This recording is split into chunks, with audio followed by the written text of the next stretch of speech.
On behalf of my dear wife and children, and on behalf of the chiefs and people of Asantehene, I bring you warm greetings. I'm deeply honored to stand before you at Howard University today, an institution whose history occupies a distinguished place in the intellectual, political, and social advancement of people of African descent.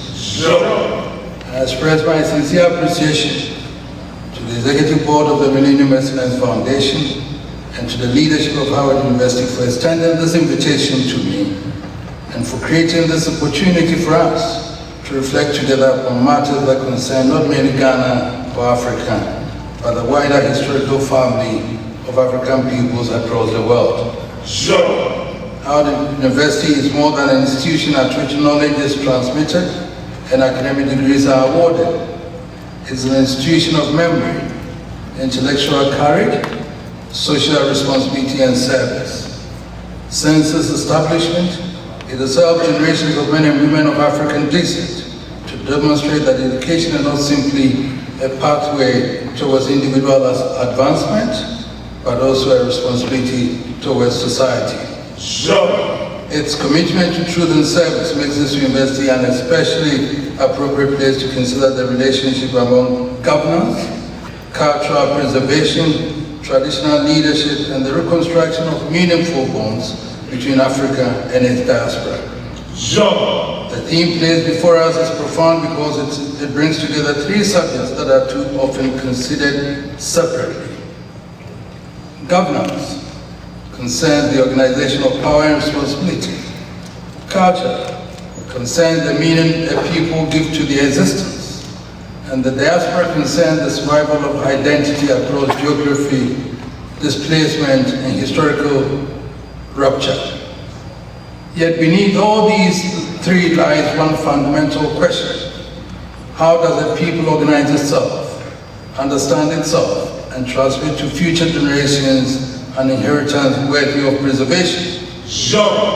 My proposition this evening is that traditional leadership, when exercised with integrity, wisdom, accountability, and respect for constitutional government, remains an important part of the answer to that question. Traditional leadership should not be understood merely as an institution inherited from the past, nor should culture be reduced to ceremonial display.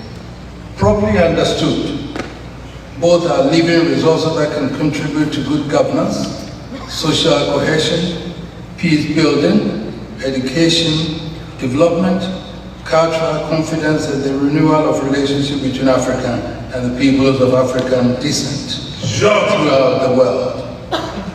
Governance is frequently confused with government. Yet while government refers to the formal institutions of the state, the executive, the legislature, the judiciary, ministries, public agencies, and the administrative machinery through which public policy is implemented, governance is wider. It concerns the manner in which authority is acquired, exercised, limited, and transferred, how resources are managed, how disputes are resolved, how leaders are held accountable, how the vulnerable are protected, and how society defines and pursues the common good. A nation may possess an impressive constitution and yet experience poor governance. It may hold regular elections and still fail to provide justice, security, education, healthcare, or meaningful participation for substantial sections of its population. Institutions do not operate in a moral vacuum. They operate within cultures, habits, expectations, and systems of social obligation. Law is indispensable, but law alone cannot create a good society. A constitution may determine what a public official is permitted to do, but culture helps determine what society believes a responsible leader ought to do. A court may punish corruption after the offense has occurred. Still, society must also cultivate the moral conviction that public resources are held in trust and must not be treated as private property. A judicial decision may determine the legal rights of parties to a dispute, But judgment alone does not always restore damaged relationships within families and communities. Governance, therefore, requires more than institutional machinery. It requires legitimacy, trust, moral restraint, memory, and shared expectations, as well as citizens and leaders who understand that rights are inseparable from obligations and that power is inseparable from responsibilities. Traditional African political systems understood this relationship between authority and moral obligation in ways that deserve serious academic attention. Leadership was rarely conceived merely as the possession of unrestricted power. The ruler was expected to protect the community, administer justice, preserve the land, defend the vulnerable, and maintain the people's inheritance. Authority was therefore accompanied by responsibility, and that principle remains relevant to our modern world. Power, separated from responsibility, becomes dangerous. Authority, separated from accountability, eventually loses legitimacy. And leadership that seeks privilege without accepting obligation weakens the institution from which that privilege derives. Permit me in this respect to draw upon the Asante constitutional tradition. The Asante political system is sometimes misunderstood by those who encounter only its visible manifestations: the golden stool, the royal umbrellas, the drums, the gold ornaments, the linquets as they stand here, the swords, the procession, and the great ceremonies of state. These symbols are important because they are the visible language through which memory and authority are communicated. But beneath the splendor lies a sophisticated philosophy of political responsibility. The golden stool is not the private property of the Asantehene. It represents the unity, identity, historical continuity, and collective spirit of Asanteman. Asantehene is therefore not the owner of the nation, but its custodian, and that distinction is fundamental. The occupant of the golden stool receives an inheritance that existed before him, and which must endure after him. He holds authority temporarily, but he holds the people's heritage in trust.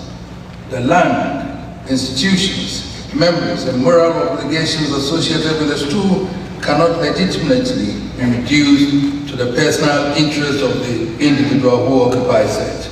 Because from this perspective, leadership is a form of trusteeship. The idea of trusteeship contains an important lesson for all systems of governance. We hold office temporarily. We inherit institutions from those who came before us. And although we exercise authority in the present, our decisions affect people who are not yet born. The leader who consumes everything for the advantage of the present generation has misunderstood the nature of stewardship. This principle has particular agency in an age of environmental degradation, uncontrolled exploitation of natural resources, and political decision-making dominated by short-term considerations. We did not create the rivers, forests, land, and ecological systems that sustain us. We inherited them. And whatever our authority may be today, we have no moral right to destroy the inheritance of generations unborn. Traditional governments also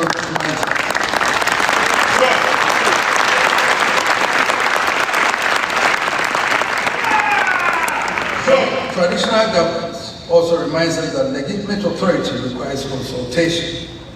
Our people say, meaning that one head does not constitute a council. And we also say, meaning that wisdom does not reside in the head of one person alone. These are not merely attractive proverbs, they communicate a political philosophy. Asantehene exercises authority through an established order of chiefs, queen mothers, elders, linguists, and recognized customary officers. Matters are considered, evidence may be heard, historical precedent may be recalled. Different perspectives may be presented and decisions are shaped by consultation and concern for communal harmony. Consultation does not mean that leadership has no authority, nor does listening diminish the dignity of the leader. The leader who refuses to hear contrary opinion eventually becomes imprisoned by those who tell him only what he wishes to hear. Responsible leadership must therefore create room for difficult truth. The modern world sometimes equates decisiveness with refusing consultation, but our ancestors understood differently. They knew that the strength of a decision may depend upon the quality of deliberation that precedes it.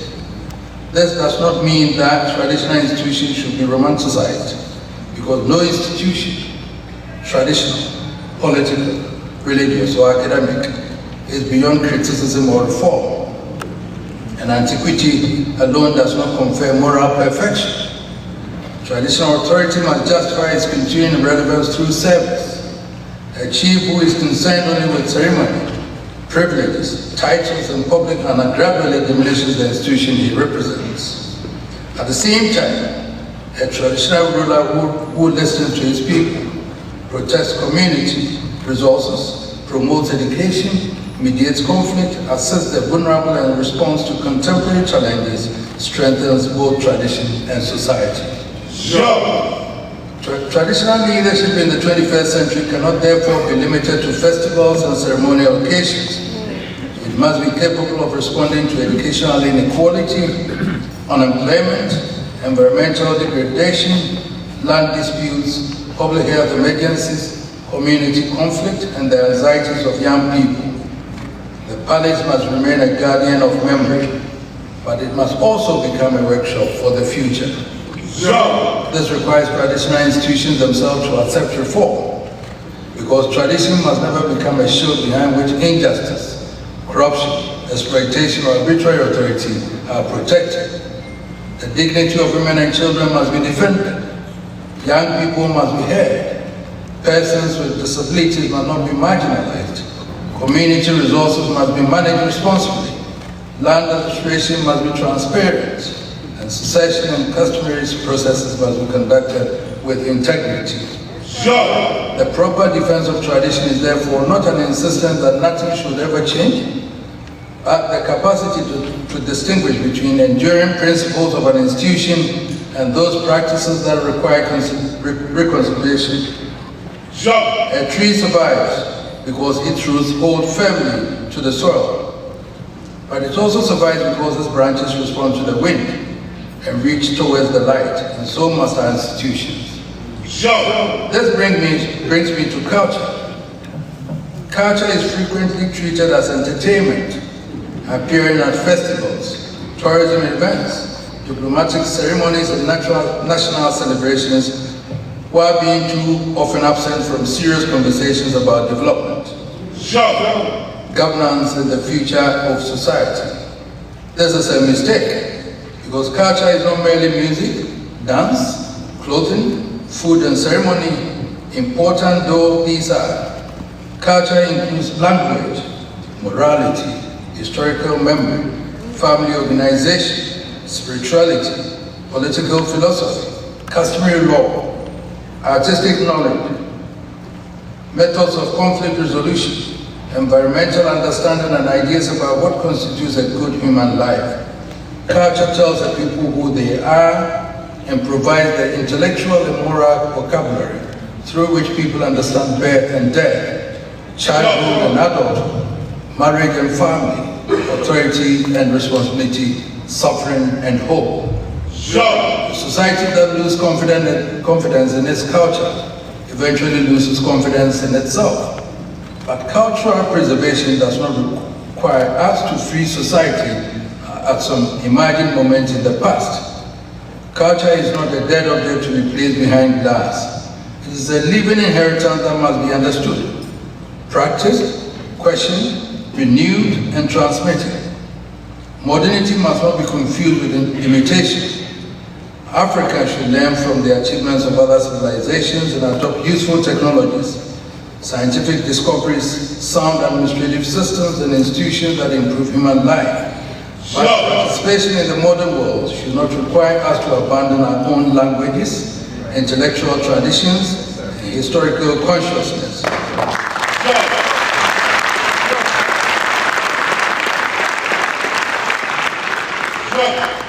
Progress should never require a people to despise themselves.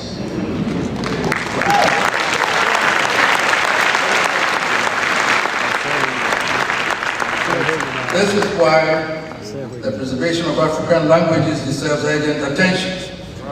Language is more than vocabulary.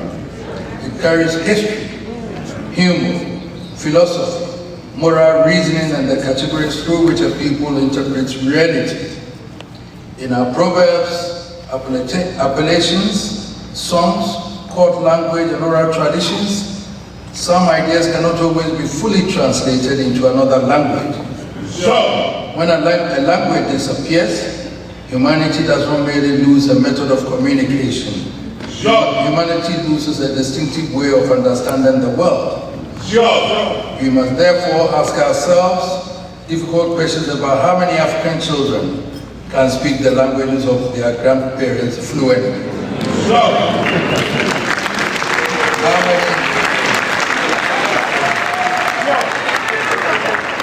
How many, and I must confess, my children have been taught how to speak and now they are speaking to regularly.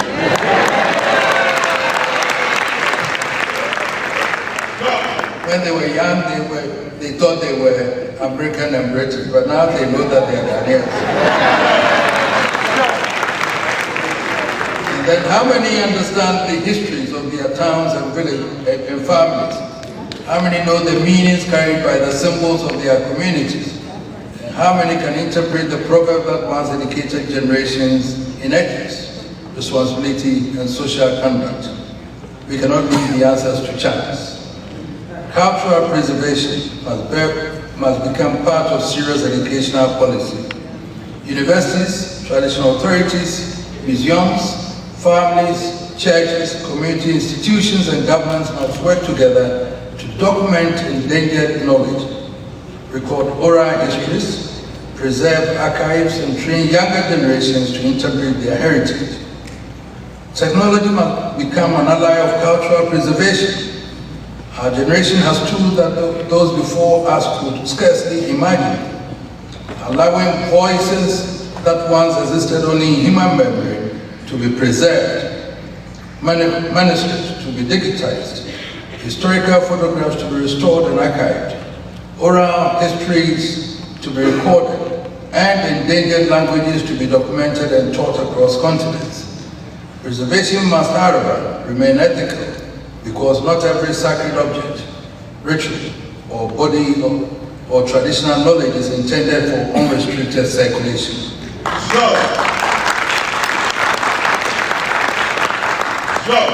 Cultural knowledge has custodians, contexts, and responsibilities, and digitization should preserve heritage without stripping it of dignity and meaning.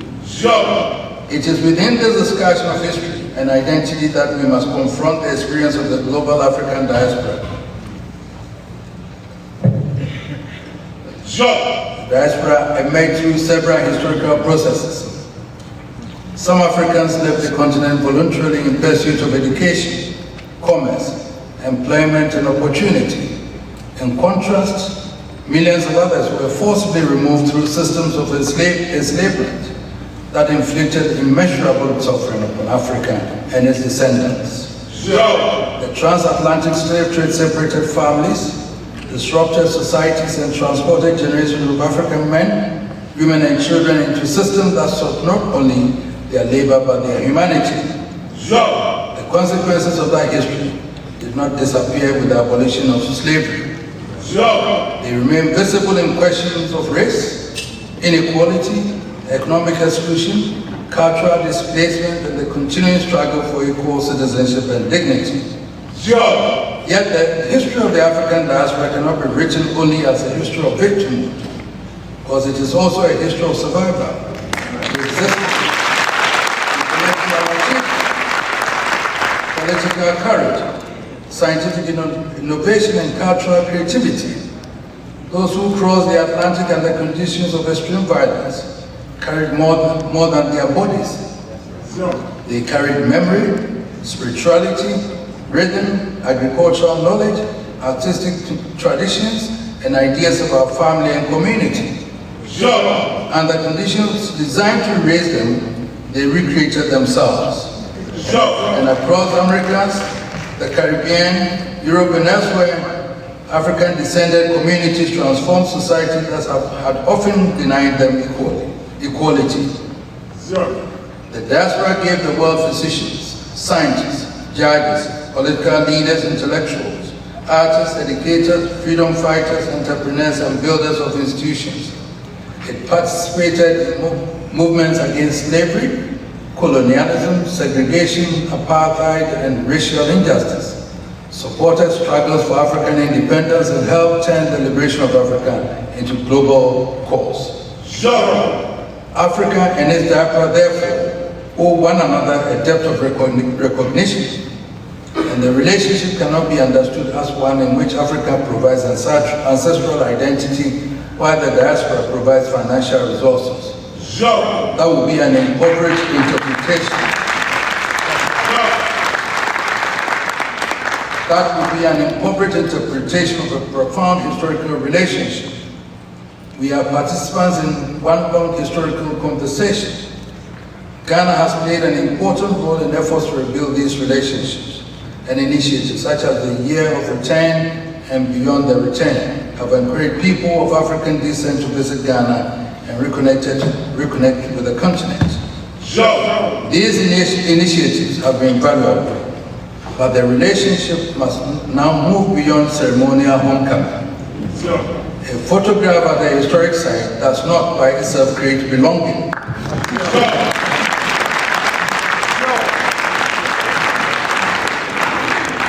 An African name does not by itself create belonging. And attendance at a festival does not by itself create belonging. Belonging is created through relationship, understanding, responsibility, and sustained participation. The Akan concept of Sankofa invites us to return and retrieve what is valuable from the past.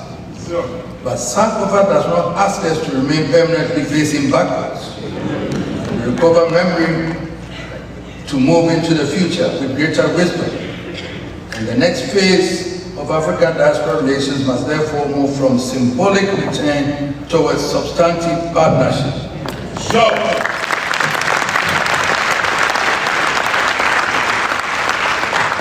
Diaspora communities should not be regarded simply as sources of remittances, tourism, investment, or expertise, because they are part of the wider African historical family.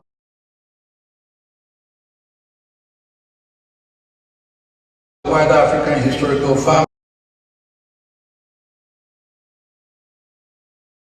Wider African historical family.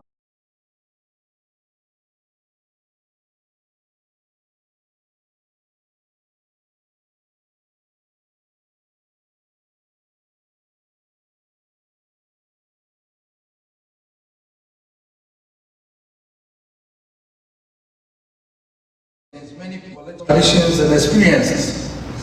Identities formed in the Americas, the Caribbean, and Europe under slavery, segregation, and racial discrimination developed within circumstances different from those in which ethnic, linguistic, and national identities developed within Africa. We must therefore listen to one another. Continental Africans must listen seriously to the experiences of racial injustice, cultural displacement, and historical dispossession carried by the diaspora communities. At the same time, members of the diaspora must also listen to Africa's experiences of colonialism, political struggle, poverty, state building, conflict, and development. Neither side should claim exclusive ownership of African identity. We must meet as relatives separated by history, now with the opportunity to construct a shared future. Traditional leaders.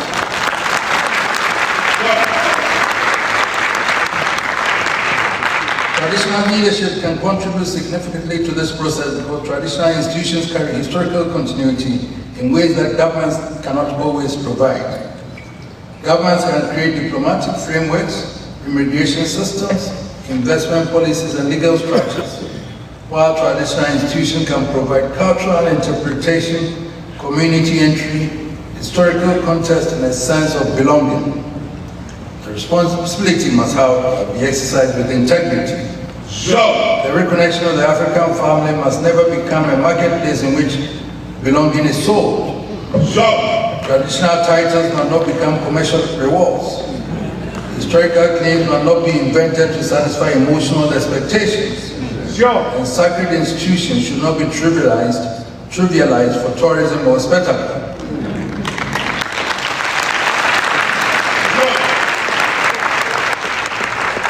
To be received into an African community is to enter a relationship, and every meaningful relationship carries responsibilities.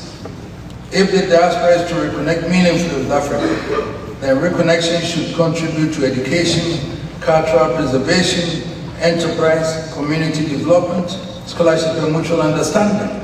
Traditional institutions can help establish processes for community engagement and protect diaspora visitors and investors from exploitation.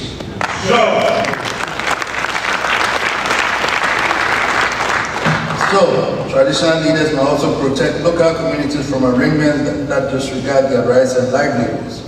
The objective must be shared and sustainable prosperity. This naturally brings us to the university's responsibility. Universities are among the great custodians of civilization. They preserve knowledge, interrogate assumptions, challenge falsehood, train professionals, and shape the intellectual imagination of society. But universities must also learn to listen. For too long, some African systems of knowledge entered academic institutions only after they had been reinterpreted elsewhere. Knowledge preserved orally was sometimes dismissed as inferior to knowledge preserved in writing. While African institutions were often studied through conceptual categories that engage insufficiently with African societies themselves, this imbalance must be corrected without abandoning academic rigor. The elder who preserved the history of a community, the queen mother who understands the structure of the royal family, the linguist who preserves court language, the farmer who understands the local ecological system, and the customary authority who has spent decades resolving disputes may possess forms of knowledge worthy of serious scholarly attention. Such knowledge must not be romanticized. It should be examined critically. Historical claims must be investigated, evidence must matter, and contradictions must be acknowledged. Yet, intellectual rigor, intellectual respect are not enemies. The university and the college should not exist in separate worlds. The university can assist traditional institutions in documenting histories, preserving archives, strengthening administration, and evaluating development programs, and preparing younger generations for leadership. In contrast, traditional institutions can help universities understand the cultural, moral, and historical environments within which African societies operate. Scholarship without community can become detached. Tradition without scholarship can become vulnerable to distortion. When the two cooperate, knowledge becomes both rigorous and socially meaningful. It is in this spirit that I believe Howard University, Ghanaian institutions, and traditional authorities can build a serious program of intellectual cooperation. There is room for sustained comparative research into traditional constitutionalism, customary law, mediation, restorative justice, land governance, the role of queen mothers, environmental stewardship, and community mobilization.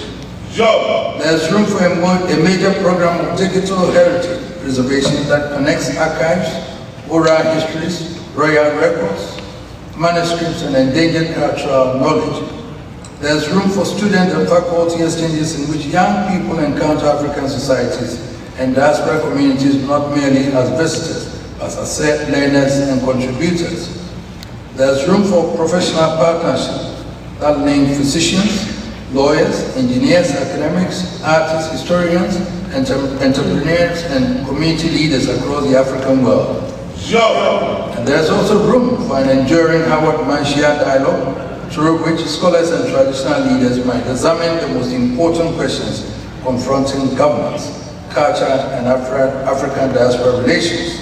Our objective should not be to celebrate traditional institutions uncritically, but to study them seriously, because neither modern institutions nor traditional institutions should fear examination, and truth strengthens institutions that deserve to survive.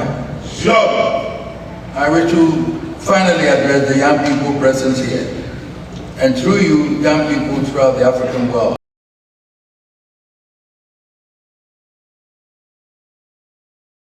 Suffering and extraordinary achievement, and you have inherited technological possibilities that earlier generations could scarcely have imagined. Within seconds, you can connect Accra to Washington, Kumasi with Kingston, Lagos with London, and Johannesburg with Toronto. But technological connection is not the same as human unity. Unity requires knowledge, trust, discipline, and responsibility. Do not allow yourself to define Africa entirely. Do not allow others to define Africa entirely for you. Study its history in its complexity. Learn its languages. Examine its institutions. Understand its achievements and failures. And do not approach culture only through fashion, music, and social media.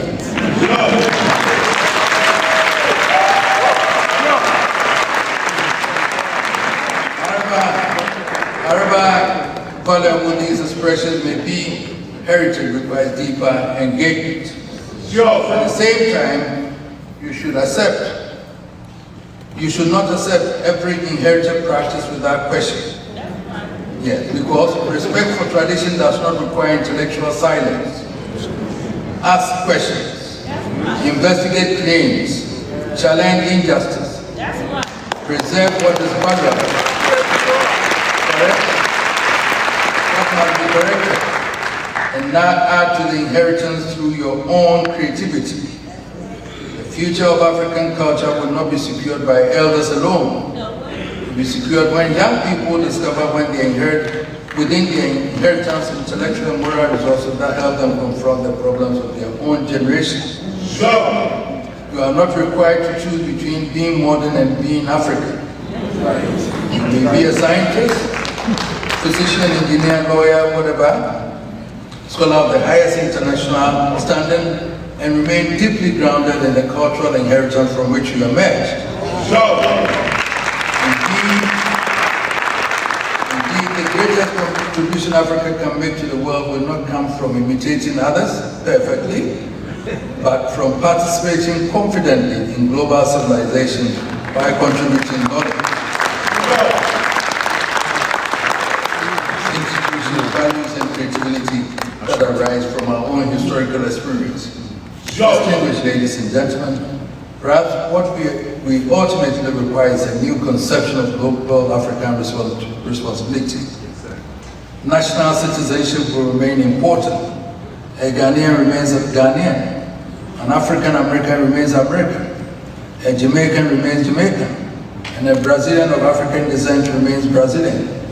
Beyond these national identities, however, there can exist a moral consciousness that recognizes a shared historical connection and shared responsibility for the future.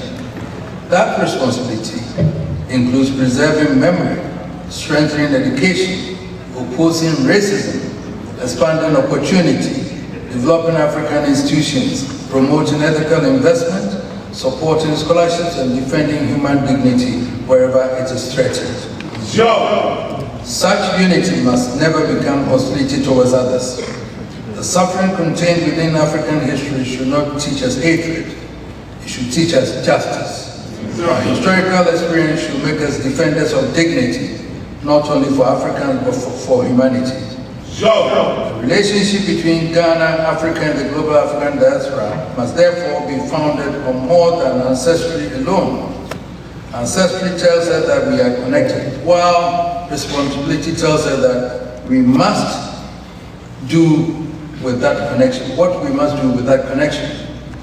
We must move from occasional visits to enduring institutions, from symbolic embrace to intellectual cooperation, from nostalgia to development, from the language of return to the practice of belonging, from remembering shared suffering to building shared strength, from sentiment to structure, from memory to responsibility, from connection to collaboration, and from a shared path towards a deliberately constructed future. Yes, sir.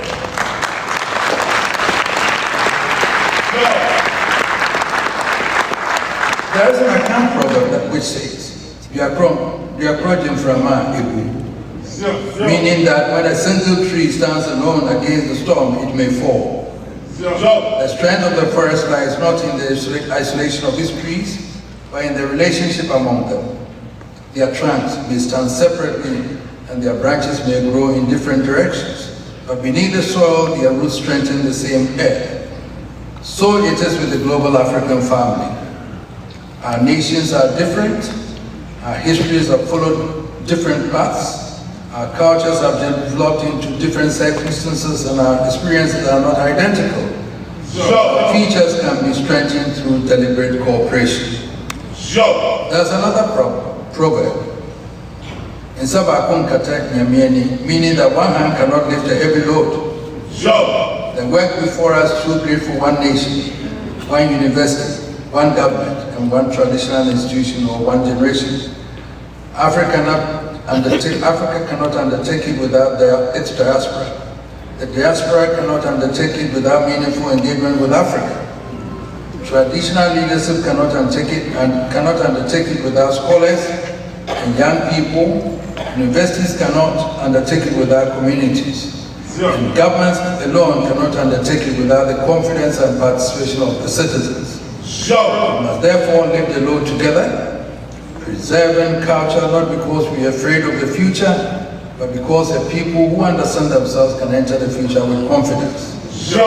Strengthening governance, not simply to make institutions more efficient, but to make authority more accountable, humane and just, and ensuring that traditional leadership remains worthy of respect by making service, integrity, and responsibility the foundations of its legitimacy. Let us strengthen the bonds between Ghana and the global African diaspora, not merely through ceremonies and declarations, but through scholarship, education, investment, cultural preservation, service, enterprise, healing, and enduring human relationships. Let the palace and the university meet not as rivals, but as partners in the pursuit of knowledge. And let Africa and its diaspora meet not simply as people reunited by memory, but as partners committed to building institutions that would outlive us. Let our young people inherit not only the stories of what our ancestors endured, but also the confidence to create what our ancestors could only imagine. Let the memory of separation inspire the labor of reunion, and let the wisdom of the past guide us while the future remains the principal object of our work. May Howard University continue to uphold truth, service, and intellectual courage, and may the partnership between Ghana and the global African diaspora grow from strength to strength. May our traditional institutions remain living sources of wisdom, responsibility, and unity. May the generations that come after us look back this period and say that we did more than speak of African unity. We gave it institutions. May they say that we did more than preserve the memory of our ancestors and enlarge their inheritance. May they say that when history allowed our generation to reconnect the African world, we did not waste it. May Almighty God bless our university, bless the global African family, bless the United States of America, and bless the Republic of Ghana, and bless us all. Thank you.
You all were promised an enlightening evening, and that is exactly what was delivered.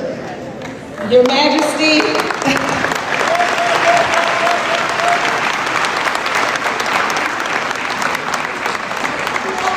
you underscored the critical importance of accountability as it is related to governance. A key takeaway for me was when you talked about wisdom being shared, which is exactly what happens on campus at the HU. And we are so eternally grateful for your presence here this evening. Thank you so much for imparting such wisdom. Before we depart, we have a couple of things we want to give you first, and we know that a representative from the kingdom will come. First, we have our provost,